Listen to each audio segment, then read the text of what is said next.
Hello, this is Steve Butler in Los Angeles.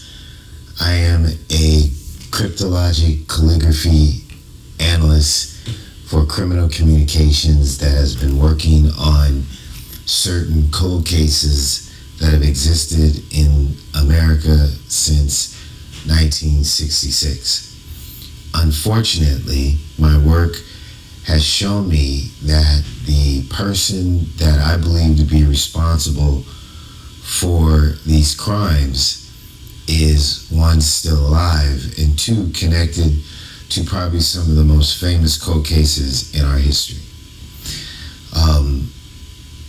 Recently, the Pima County Sheriffs have released the full partially redacted versions of ransom note number 1 and ransom note number 2. I have long suspected since the beginning of these crimes that the person I have been researching and eventually found hiding in Canada was responsible for the Nancy Guthrie abduction. Based on the manner, the attitude, and the events that have been taking place, it seemed very similar to an earlier abduction attempt that turned into a murder that I recognized.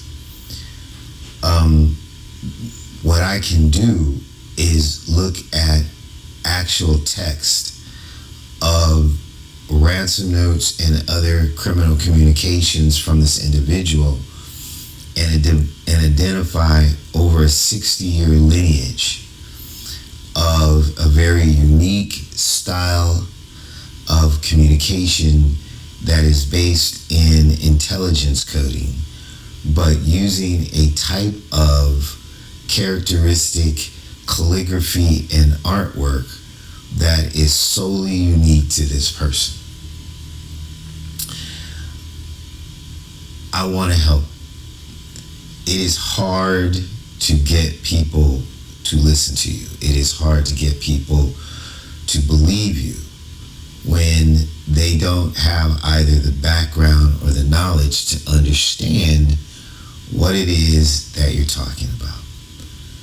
So what I hope to do in this video is just to establish that there are certain identifiable, uncommon, unique characteristics about the ransom note that KOLD TV received. And if Pima County Sheriffs have, and this is not a challenge, I applaud them. I believe in my heart, and you call me whatever you want, that the other cases are cold cases not by accident.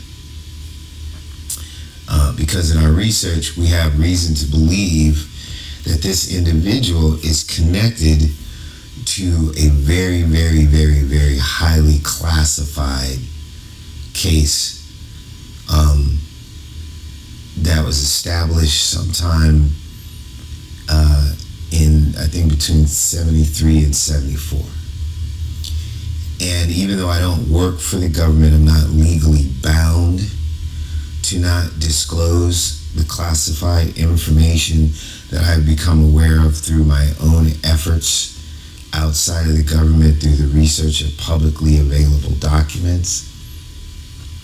I have been approached, and several years ago made a verbal agreement that if I were to move forward into this case, that there would be certain things that I would do everything I can to not disclose. I want Nancy Guthrie to come home. I believe I have information as to what the perpetrators are consistently saying is where she is buried, which is less than 18 minutes from her home. In this video, I'm going to try to convince a very strong sheriff in Pima County and detectives who seem to have what it takes to buck the system. And if you can see through the barrage of people that will come to you once this video is public or found or talked about, or you start to actually believe, to tell you that it's insane, it's not true, this guy is not credible, and to actually listen to me, you can bring Nancy home. To those who want to spend more resources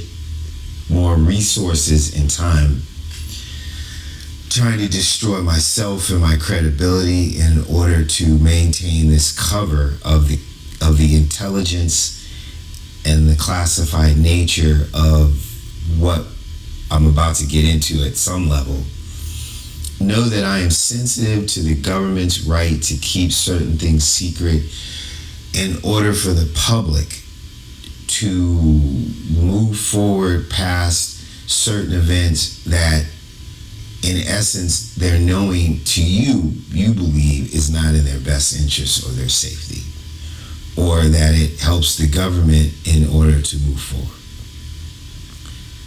I'm not the President of the United States. I'm not the CIA director. I'm not the FBI director.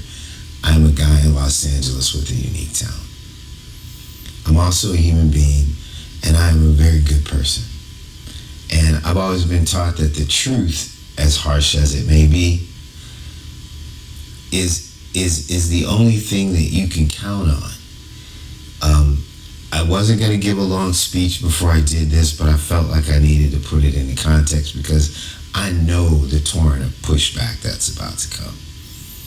And I need somebody to be strong enough to stand against it, and that sheriff in Pima County seems like the right guy. So I'm actually really appealing to him directly because I'm about to show you the answers that you're looking for.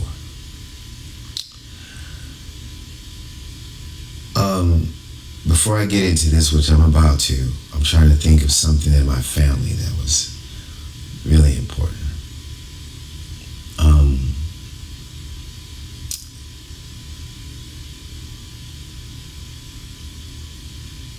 My grandmother, on my mother's side,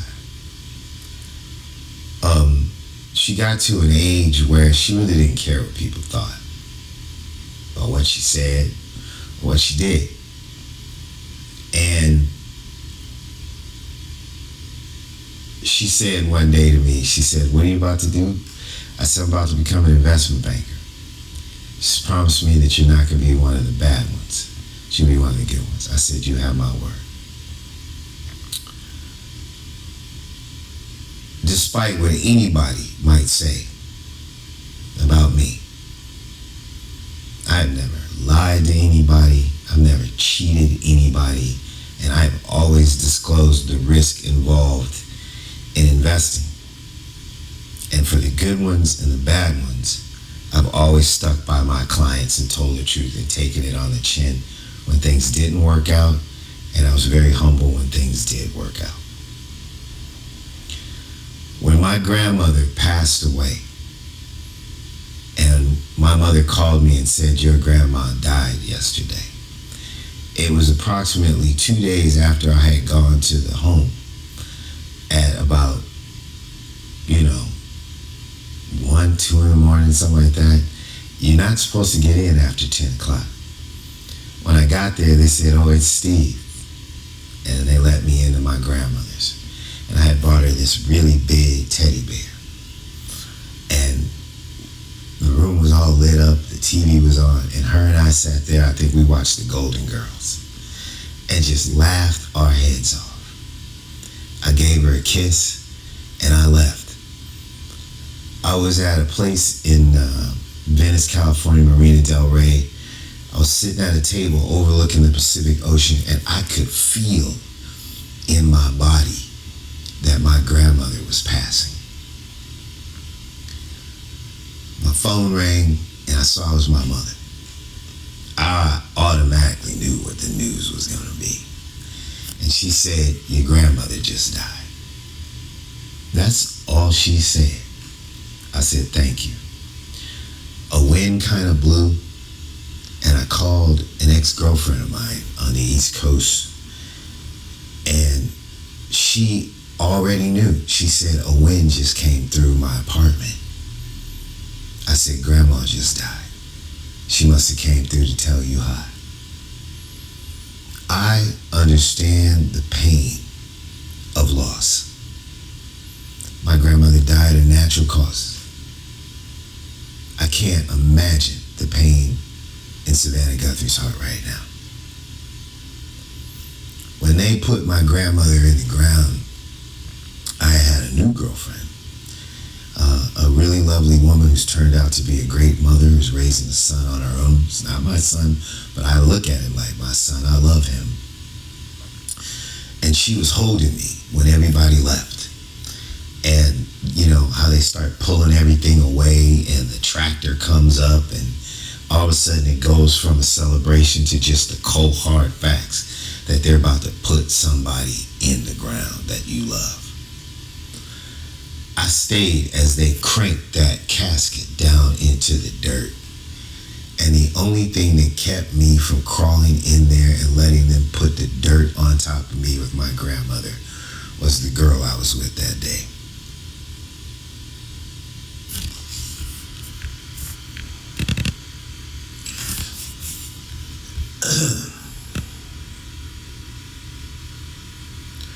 To Miss Savannah Guthrie, regardless of your fame, regardless of your stature in our society, and beyond the people who think that you as a human being don't deserve whatever it is that you get in terms of the attention of your mother being kidnapped and snatched from your life because of your wealth or your position, I see you as a human being. I don't know you personally, but I believe that my God works in mysterious ways and that your mother is a blessing. And the strength of you is a blessing. Because the person we're talking about is a sick individual. And finally, he may have picked on somebody that people care about. And if we can bring your mother home, it will be a miracle that touches children and generations, that let them know that miracles are possible and that hard work and belief and faith is important. And those are the things that get us through life when things don't seem to be working right. And when you have those type of tools, those are the things that get us to avoid the violence, the conflict, and the destruction that comes in our society from people who've given up hope.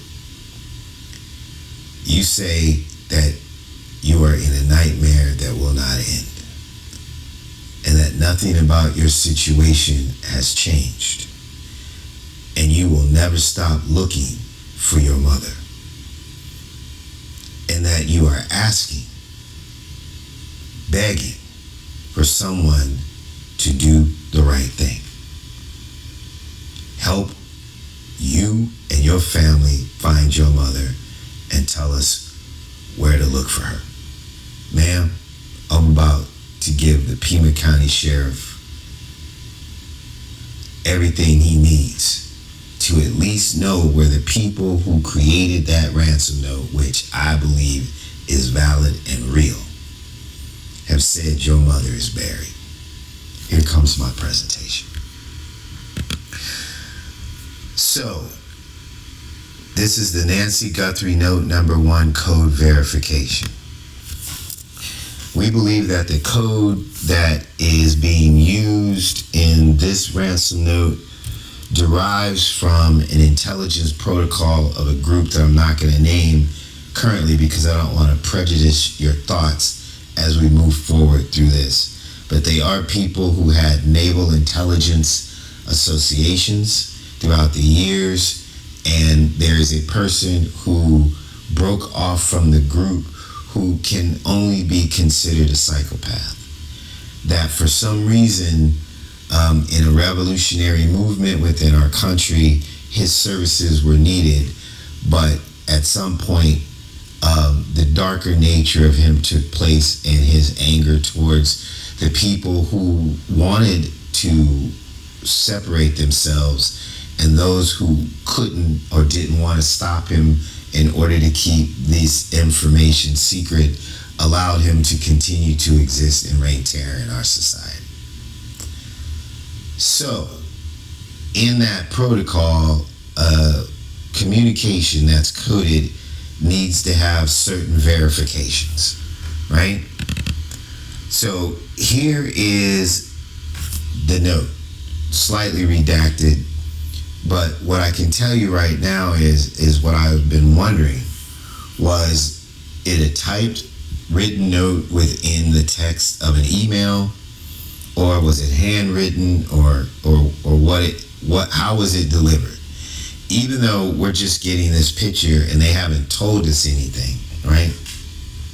What I can tell you is this is most likely a photograph that was embedded into the email. I don't know how it actually was set in there, but I can show you that this is a coded communication by a gentleman who has a unique criminal calligraphy. So let me go to the coded cryptology. As you can see, I have certain things marked on here, right, that actually go towards the cryptology. And as we go through them, I'll be able to show you that this is a coded message. And that is the point that I want to make. And once I show you that it's a coded message, I'm not going to talk about the classified aspect of the relationship.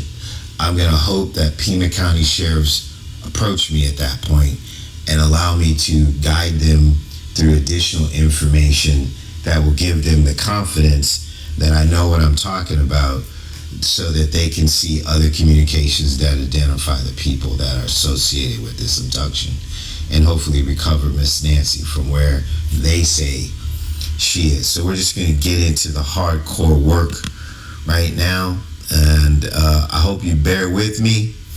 I didn't want to talk that much, but I asked the Lord to guide me in this, and it just seemed like that was necessary. So the first thing that we have to have in this intelligence type transmission is what's called a validation. Like when you're coding and you're sending out messages, just like if you were in a submarine and you're getting emergency action message, the EAM, and they're saying we need you to shoot off nuclear rockets. You're underwater. You can't talk to anybody. You could be getting a fake message. You could be getting a message from Russia, and they want to start a war. So you have to have pre-written, coded verifications that are secured, two people verified. They crack them open, and if they don't match, then the action doesn't take place.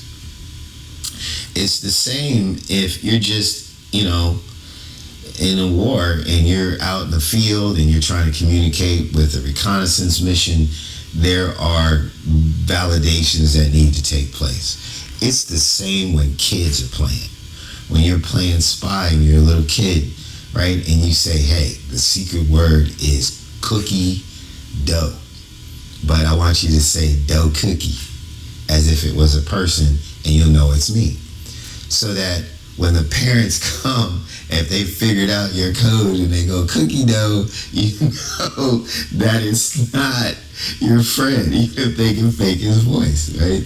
I like to get people to laugh, but it's really that simple. So these people that think they're so intelligent and they've got all this highfalutin speech and they come on the news, they come in the newspaper and they're like, well, this is. And then the person and the writing and the calligraphy and the personality, and you can tell by the mood and man, forget all of that, right? This is hardcore, straight up, real intelligence coding, and you either know what the validations are or you don't. I do. So one of the validations is a reference to pi. So we're going to say a reference to pi. Pi equals 3.1415925. And what we're looking for is if there is a way in the note to get to pi, right? And so I've marked it up. I'm going to move it up. So to get to the numbers, we need numbers. And generally, you can write out a number, right? But in this person's vernacular, their coding vernacular, right? The pi references are generally actual digital numbers. So now I need to add the numbers. So we're going to go encoded numbers, and we're going to extract those numbers. So one number is 7, and I marked the numbers with green. So our next number is 4. If you guys see me make a mistake, you know what? I know you can't talk to me right now, but just pray it in your head and I'll hear it, because I'm doing this on the fly, so you know that I'm not making this up. You're seeing me live. Just now, I did it before because I didn't want to make any mistakes if I could avoid it, so that the police will actually believe me. So we got a 7, a 4, we have another 5. All right, we're into it. We're doing it now. All right, we have another 5. Right? So let's go to the next line. What do we have? Just go back. All right, so now we have a 6. And I have notes next to me that I'm following just to get this right. Okay, then we have another 5. All right, so far we're on track. Now we have a 9.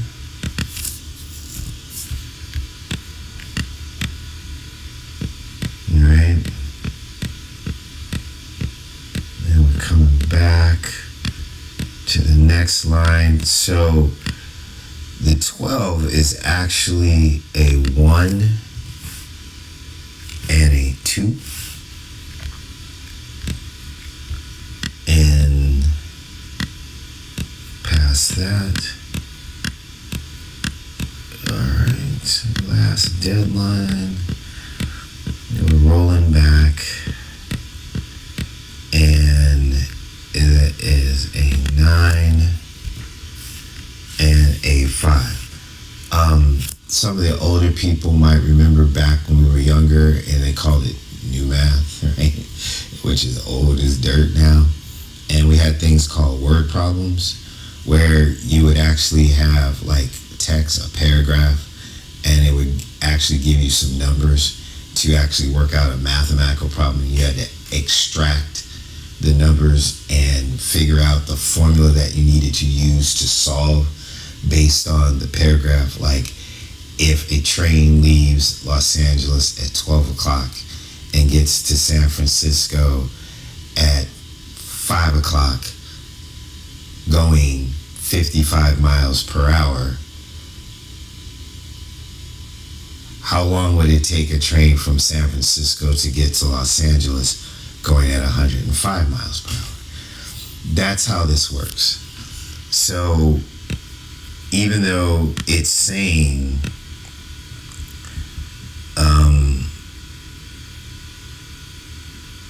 we'll be holding there for a maximum of 7 days, you will need to send Bitcoin in the amount of 4 million before 5 p.m. Thursday the 5th. If payment is not received, it will be increased to 6 by 5 p.m. Monday the 9th.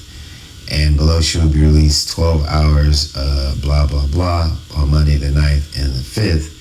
This is actually a word problem for the people that this is meant for if this ransom note were ever released.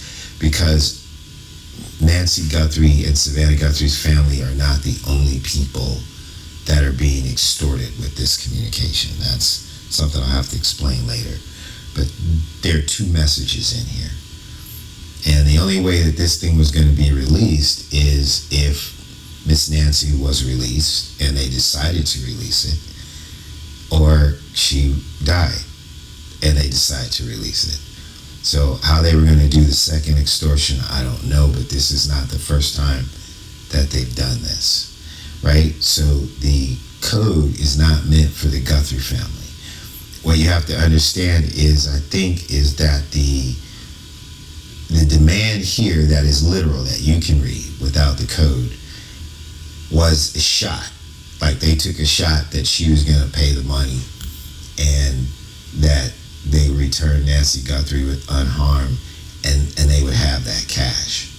And then the note would be released, and then whatever else they had planned, which I don't know what it is, could still be engaged, or it was one or the other. It was like, well, if we don't get this, we'll get that. This might have been a 2-4. We're working with the coded side because that's where I am able to identify the people involved in the case, which is what we want. All right? So again, like I said, it's a classified situation. She's going to have to trust me on that. But watch how this works out. All right? So now what we're trying to do is, as a math problem, is there a way to get to pi from the encoded numbers that we were able to extract from the program? And we have to figure out what the math is ourselves. So the first thing you want to do is just a direct elimination, right? So, is there a 3? I don't see a 3. So let's go with the ones that we know. So is there, okay, so we're going to go pi direct elimination. Man, I don't know how to do this. Let's see. So is there a 4? There is a 4. So let's put down a 4, and we're going to strike the 4 from this number. So what I'm going to do is put the strike numbers here. I think that'll work, and that'll help visually get this done. So 4 is struck. So we got a 4. We're striking the 4. Right? We have a 5. We have a 5 here. So we're going to strike a 5, and we're going to put down a 5 for direct elimination, right?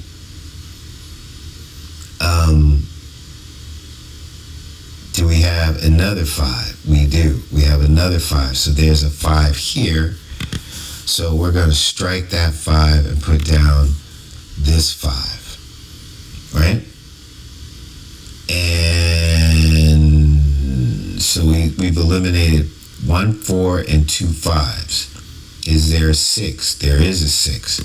So we're going to strike a 6, and we're going to put down a 6 for direct elimination. Right? Is there a 9?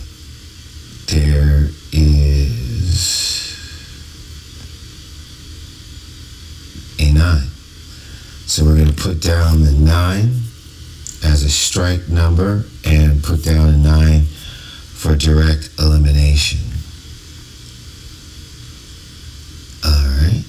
And so we've got rid of 4, we got rid of 5, we got rid of another 5, we got rid of a 9. Is there a 2 in here? In the encoded numbers? Yes, there is a 2. Alright, so we have a 2 as a strike and another 2 as a strike. Alright, so we have a 2. So there is 1, 2, 3, 4, 5, 6, 7, 8, 9 numbers we have in pi. So far we have 1, 2, 3, 4, 5, 6 numbers that we've been able to strike, okay? So we didn't have a 3. Alright, so let's do this. So the strike numbers are 4 is gone, right?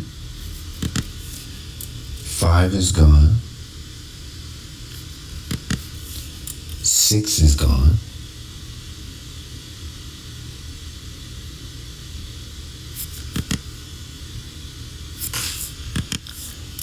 9 is gone.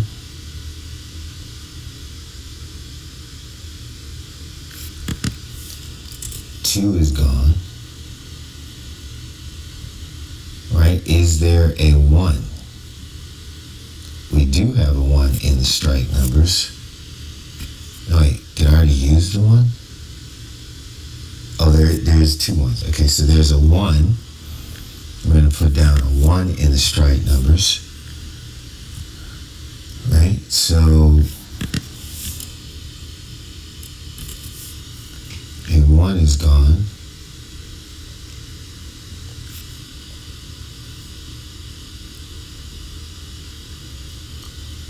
Did we have a 6?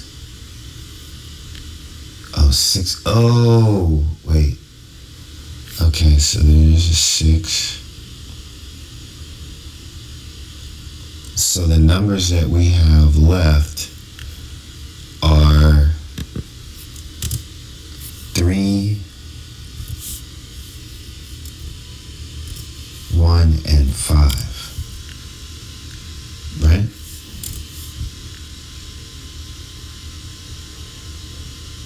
And what do we have left in the encoded numbers?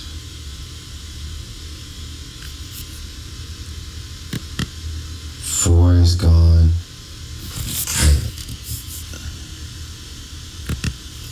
Okay, so 4 is gone.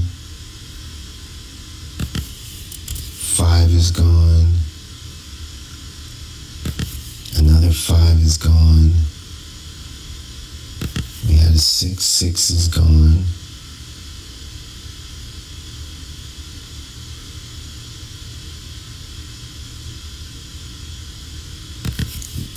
Is gone. 2 is gone.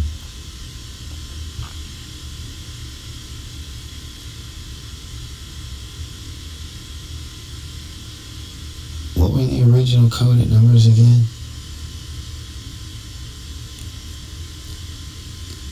Did I strike a 1 already? Right, so the 1 is gone, right? Right, 1 is gone.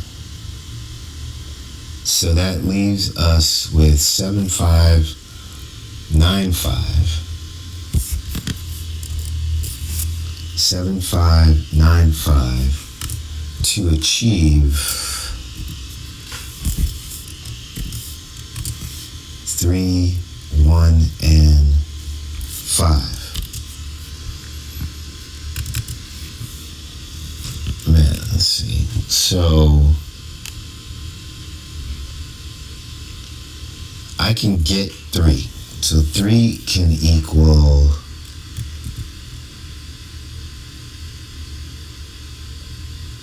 5 plus 5 minus 7.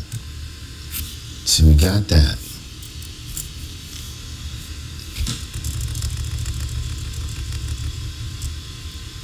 Can I get 1? I can get 1. And that would be 5 plus 5 minus 9. I don't know how to get 5. I could spend this whole time sitting here doing it, but maybe some of you geniuses out there are better at this than I am, and you can figure out how to get 5. But we were able to get every number of pi, right, except for the 5. So pi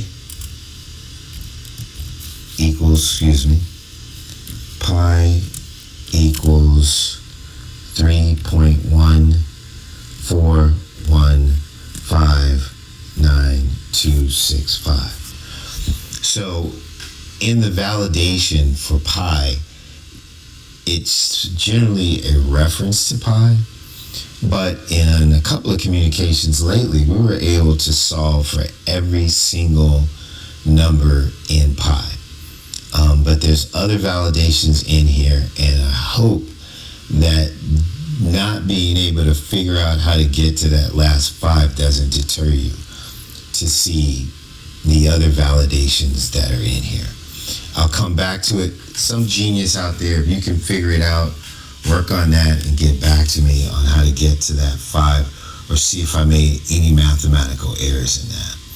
But as you can see, we were left out of all those numbers. We were able to eliminate everything except matching up with the 5, which is just not a coincidence. And in coding, again, from the 3.5 years that I've kind of understood this stuff, right? Sometimes it's a reference to pi. Only lately have I seen it where they gave you the opportunity to get pi all the way, right? So now the second validation, right? So a second validation is 4 stars. 4 stars. The stars, how do I say this and keep it so that people don't get crazy about it? Okay, so the stars are related to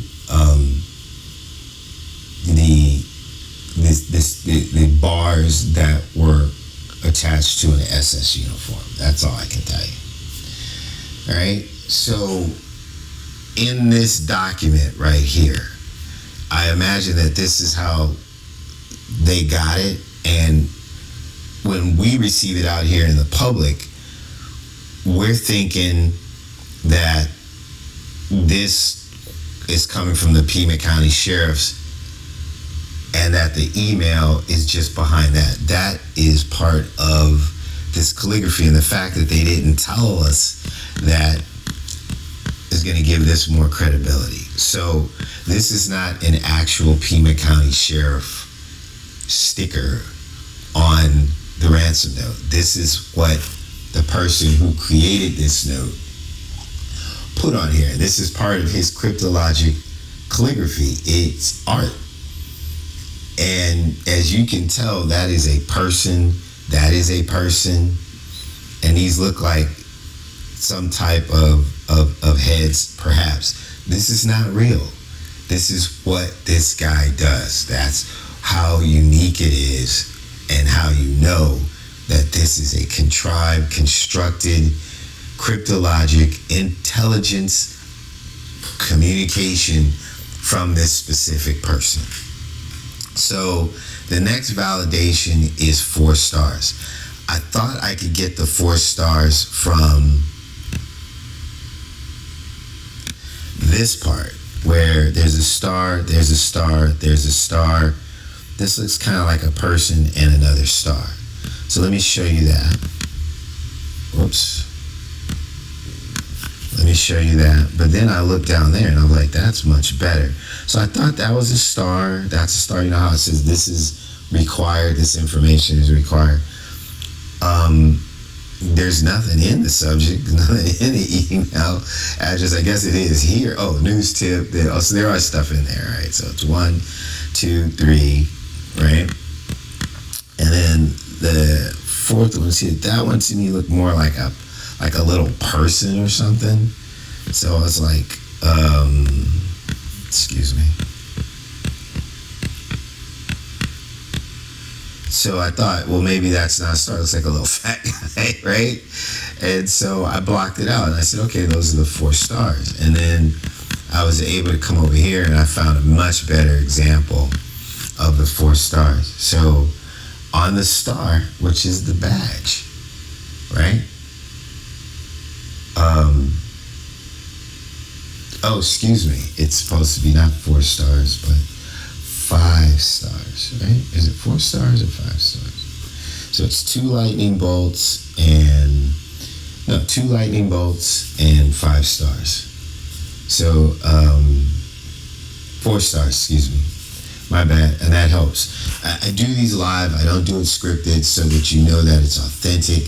You get to see how I'm decoding them on the move, include, my confusion and how I work through it and how I try to verify these things. And I can always come back and modify it. But the point here is to show you that this is an encrypted intelligence communications that matches a person that we know. And I really wish I could have got that 5. I'm going to go over that again, but I'm not going to let that hold me back because, like I said, it's a reference to pot. But here's the 4 stars, right? Moving on. So that's a person's head. A person's head. This isn't real. This is an image that he created, right? And so this would be 1 star, 2 stars, 3 stars, 4 stars, and it would have been 5 stars, which is more than the validation, except he cut this part off. See how smooth that was, right? So for the 4 stars, we're going to get that as validation done with Pima. I'm a little nervous because I know how important this is. So bear with me. Pima County Sheriff logo.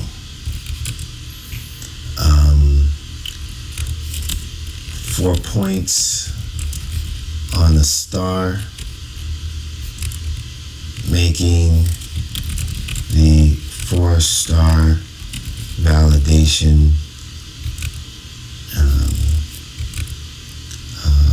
valid. Just put that word right there. Valid, achieved by removing the bottom half of the larger star to restrict the number to 4. Alright, so we have that validation. That's the second one. The third validation is 2 lightning bolts. Now, in some of their communications, lightning bolts, okay? I wish I could spell lightning bolts, okay? In some of their validations, they use the number 5, like here, kind of upside down and stretched a little bit to give you the lightning bolts. And I was trying to figure that out. There's a lot of numbers, so I could run around and say this 5 or this 5, but since the validation is right here, I was able to understand it. These 2 little things that look like stars are not being used as stars. I believe that they're being used as flash, like what lightning would look like if it struck, like a big light, right? And the bolt is the V coming, so it's pointing to this point of impact, bam, lightning, bam, lightning, bam, lightning, bam, lightning, and you get the flash. So this is our 2 lightning bolts, right? The green dots represent the effect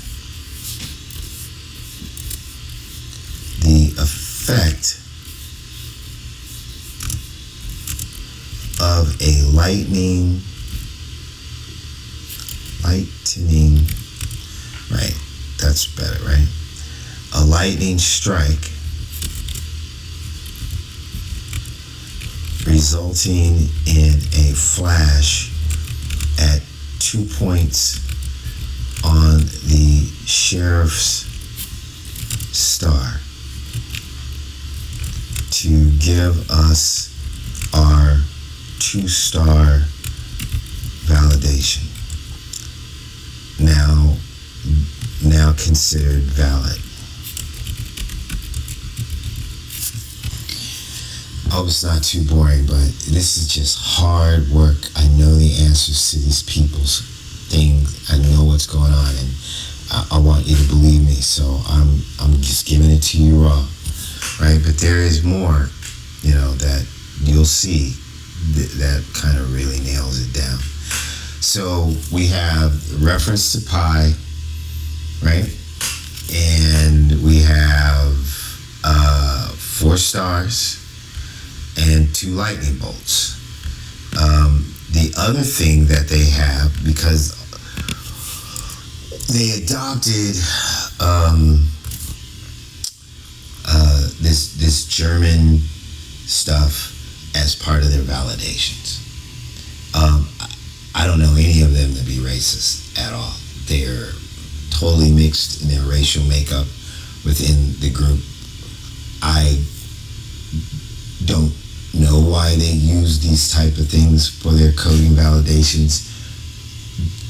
They were running an asymmetric war against our own government in order to stop the Vietnam War.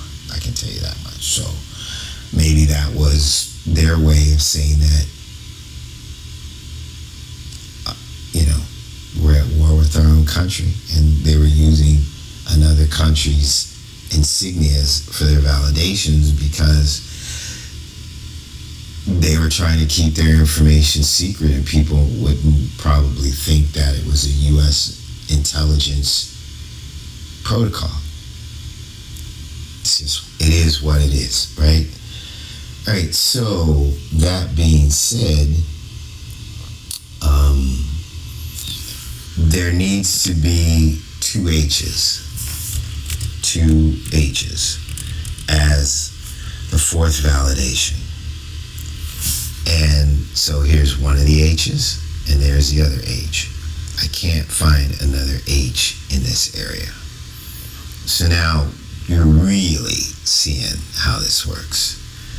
So the HH validation is represented in the code validation area as the H in the name sheriff twice.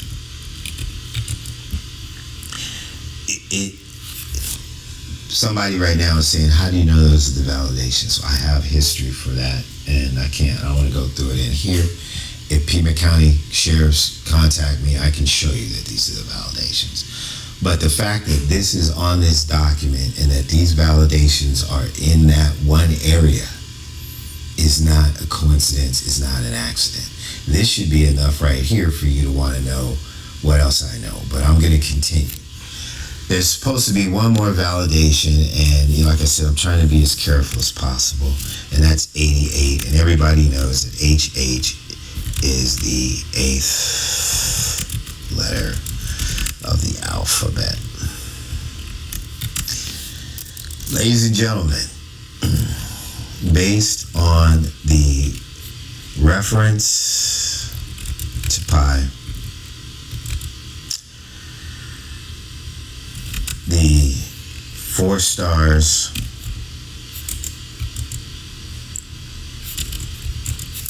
the 2 lightning, I don't know how to spell, so hang in there. 2 lightning bolts, the HH validation, and the subsequent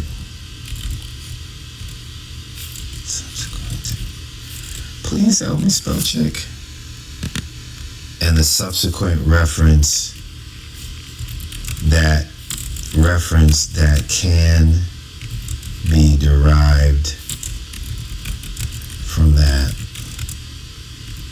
We have the 88. This is a valid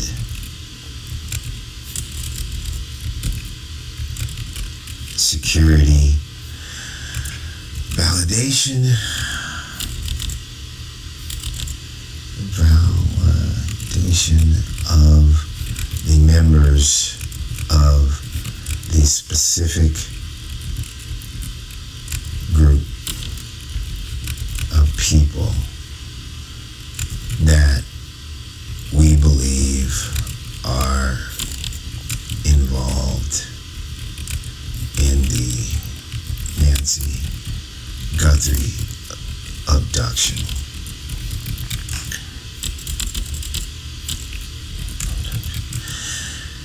Alright, I'm going to show you some more. That's not all. Right? Let me just kind of gather where I'm at and go back to the note to see what we have here. Alright, so we went through the validation phase, and that, I got to get this done before I run out of audio. There's also another thing that he does, and this is really unique and really definitive. So I need to spin this around, and here you go. If you can see these red marks, right? See this kind of tall walking figure? In another ransom note, the Guthrie ransom note, that figure represented like a tall walking man, but it was in the note. It's letters that look like pictures and pictures that look like letters. And that figure walked you through the ransom note that gave you all the coded information that was being transferred for the people that were conspirators in what was considered to be or targeted to be an intruder breach into the home, right? So I don't want to argue that with a bunch of people, but I'll show you that it's in the note, right? So this is the same thing, except in this one, he's using that figure to walk you into certain letters to be recognized that are code. So just to make the video a little bit more interesting and not so boring for people who are interested in it and all this stuff I keep telling you about that's classified that you think I'm just making up to try to make you to look at this video, which is absolutely ridiculous. And the ones who are going to bang on me about not getting that 1.5, and I say it's a reference to 5, is going to say that I'm just making that up to say because I couldn't get the 5, which means it's not valid. You're wrong. This right here is O&I. That is the Office of Naval Intelligence, and that pinpoints everything that I know. And I can't say any more about that. That's why it's classified. All right. So as we go on, this figure is right here. You see this N right here, right? That N turned the other way is a symbol for a group of people that you know. And the person that created this letter, created this note, created the Guthrie Ransom note, who created the envelopes in the Cherry Joe Bates murders, was a member of this group, and this is their protocol. There is a 66-year history of letters looking like pictures and pictures looking like letters. I know exactly who this person is. There is 1, 2, 3, 4.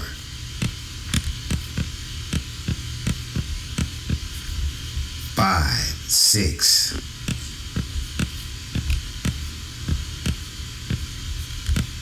7, 8, 9, 10, 11, 12, 13.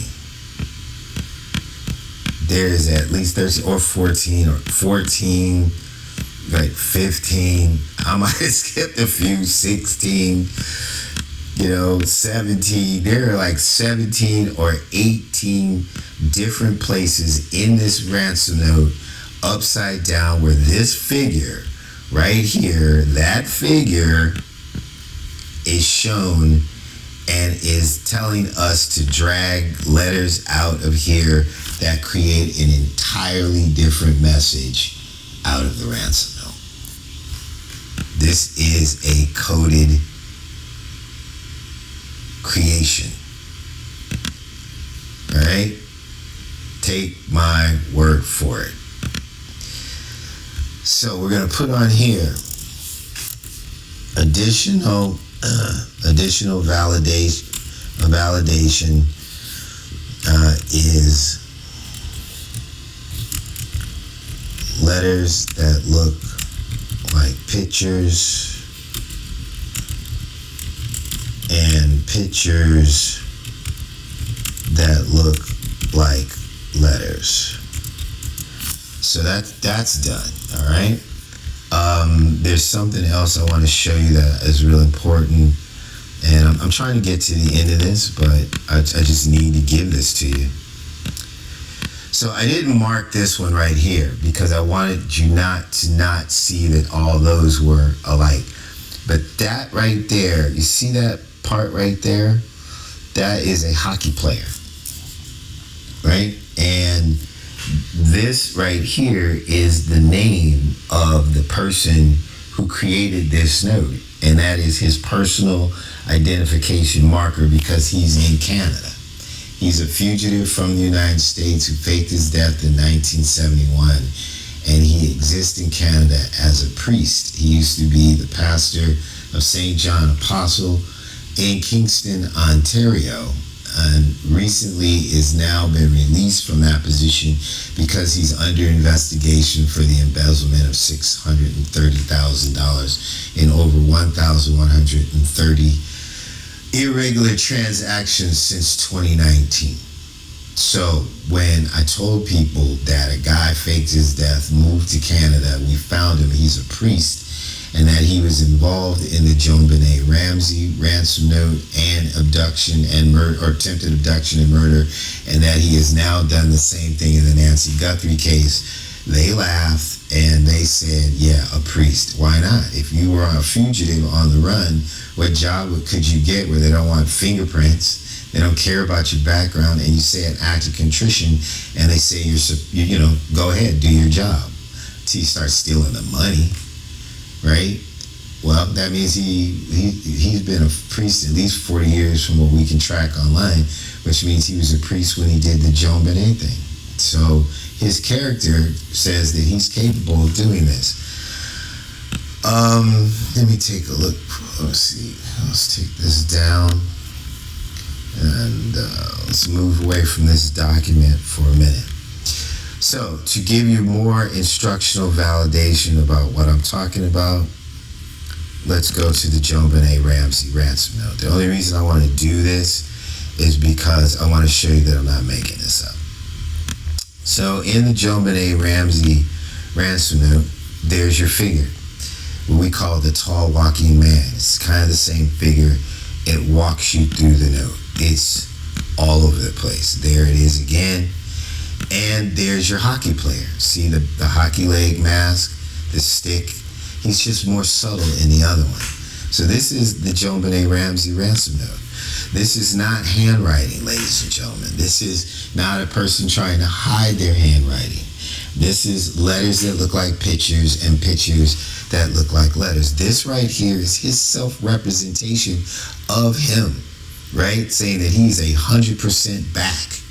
That means that he did Cherry Joe Bates in 66. He did this in 96. And he's doing Miss Nancy in 2026. There might be a theme there.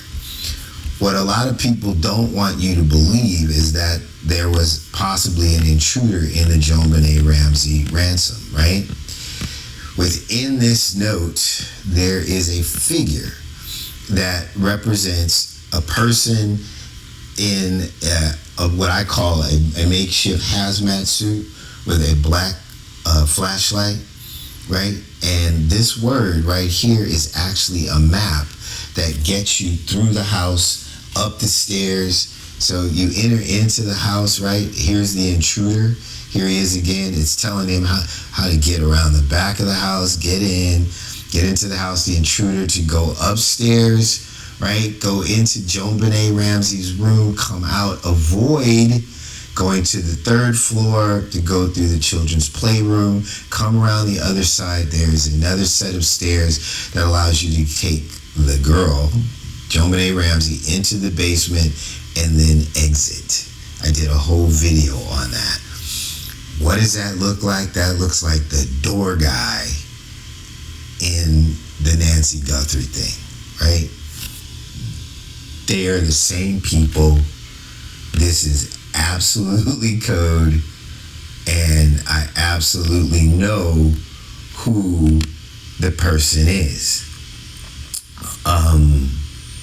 what was it? I had more stuff in here that I wanted to get into. Oh, right. Okay. So how do we know some of the people that are involved? That's because he used these things called Liebig trading cards on eBay. And these are ransom notes also in the Nancy Guthrie case that were sitting there waiting to be used. We don't know how they were going to use them. We don't know if they were going to use them for the people that they're trying to extort after the note became public, but I'm not sure how that works. Or they were going to use them to send Nancy Guthrie and her family to here if there was more communication.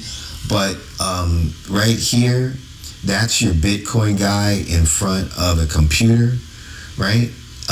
Right here are two people. So you're saying you can make a decision this way or that way. And you remember how the first ransom note, if you read it, says that if you pay the money, she'll be released within 12 hours somewhere in Arizona. Well, Nancy Guthrie's middle name is Ellen. So if you watch right here, Ellen Nancy Guthrie, this lady right here, that's a picture of her hair, right? Her spirit, right, will be released to an EMTPY bar in Arizona, right? If you pick this way, right, Savannah Guthrie, right, her spirit ascending, right, and you give us our Bitcoin, see the B and the C. So this, I'm not making this up, right? So Savannah Guthrie, if you do the right thing and you look up this way, right, and maybe this is for Twitter or something. If you go on Twitter or whatever, the old Twitter or something, and you give us our Bitcoin, right, and it's transferred to our guy on the computer, right, then you get this result. Ellen Nancy Guthrie, her spirit will be released to an empty bar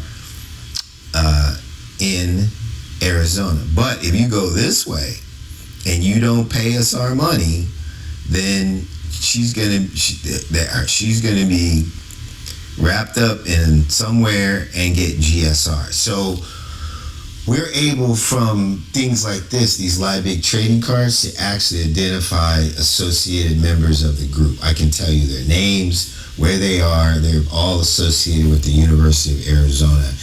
And the communications are saying that Miss Nancy Ellen Guthrie is perhaps buried at the St. Thomas More Catholic Church Newman Center, 18 minutes from her house. So,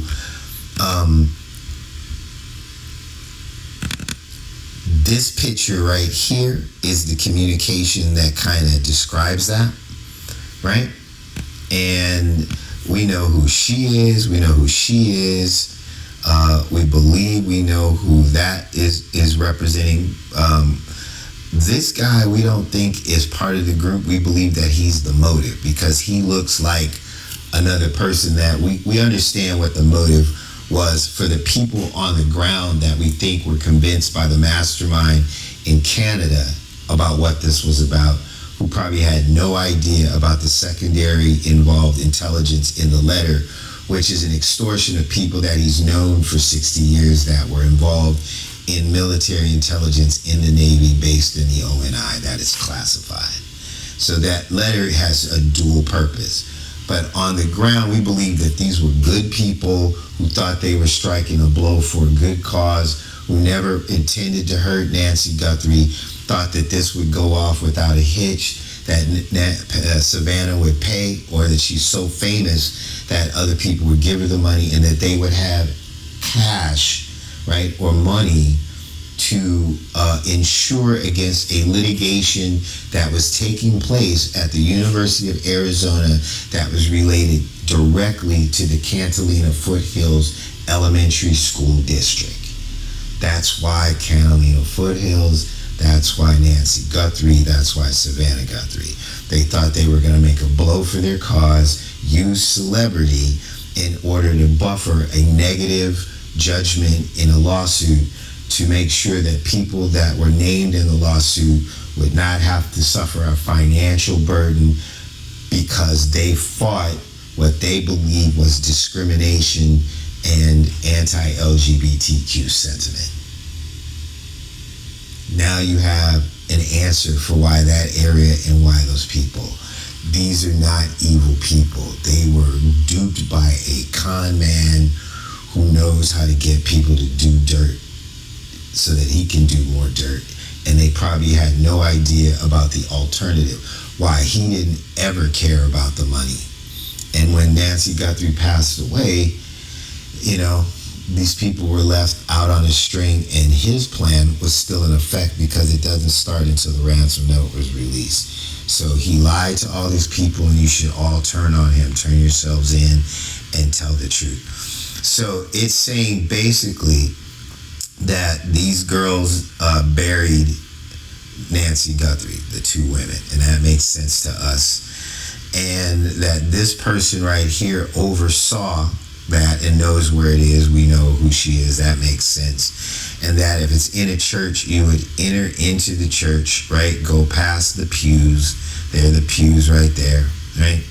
If you look at a picture of the St. Thomas More Newman Center Church, on the side of the altar, two things that look like this are above the doors, right? So we believe that you go through one of the two doors, and then you need to look for some stairs either up or down, and that should be where you would find Miss Nancy Guthrie according to these type of communications. And this wording up here is code, and that is a picture. So when I tell you I know what I'm talking about, I know what I'm talking about. And that there are two different messages in here. I'll show you one more thing. This is a 1968 telephone book from Vallejo, California.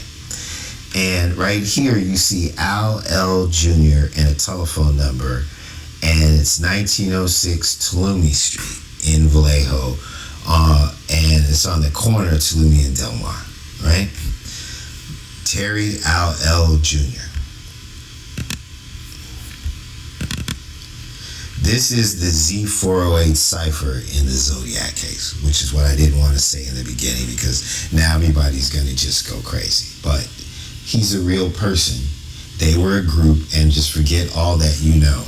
This line in the Z408, when that address in the 1968 Vallejo telephone book is superimposed over it, it is a truncated version of that address to identify himself as part of the group within the coded message here that is in an extraordinary document used in an asymmetric attack against our own government to stop the Vietnam War, which rose to the level of the President of the United States, the CIA, and other high-ranking officials, which is why this case is severely classified, and that this person has been able to leverage that against our own government to keep himself free and to be out there committing these crimes.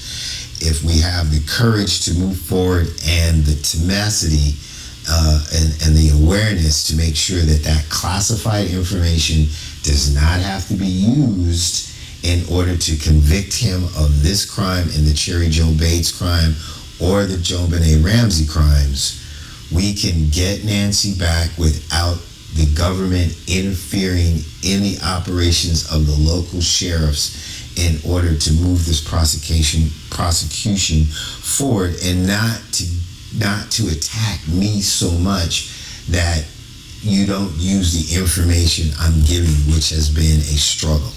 So I'm willing to keep my mouth shut about the classified information and work with you to keep that out of the main picture as long as we get to stop this maniac and get Miss Nancy back. The reason I'm showing you that is I don't know if I have it here. I meant to have it. Oh man, see, sometimes I didn't prepare, but where was it? Oh no, this isn't it. I'm gonna try to find it. If I can't find it, then I'm just gonna close out this video and move on. Where was that? Okay, so it is It would be in here. It would be upside down. I remember telling you guys about it. Right? Forgive me. So this is the end of the video. I'm just trying to find it. So I told you there's the hockey player, right? And here's his name, but there was something else. Oh, found it. Okay, so how I just showed you in the Z408, right? How he used an address in order to inject his personal identification into the coded, believe it, the Z408 is an extortion letter. It contains a lot of information. And he's done it here in this ransom note. So right here where you see this upside down, and you see this 7, and you see this OF, and you see this D, right? And you see this little person right here, right? Let me show you where that is. So I'm gonna push this down. Did I take a picture of it, or did I not take a picture of it? I did, so I don't have to go online. Great. All right. I'm about to reveal who this person is.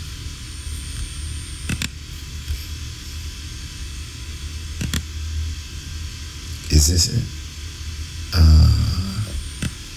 Yeah. Okay. So we're going to put that down. We don't need that anymore. This is going to be the end of the video. And, all right. So, that 7 is that 7. That OF is that OF. And that DA and S is Church Pastor Friar David Collins, OFM CONV. Parish Priest 88, Patrick Street, Kingston, Ontario, K7 K3P1. That is your mastermind, your international connection.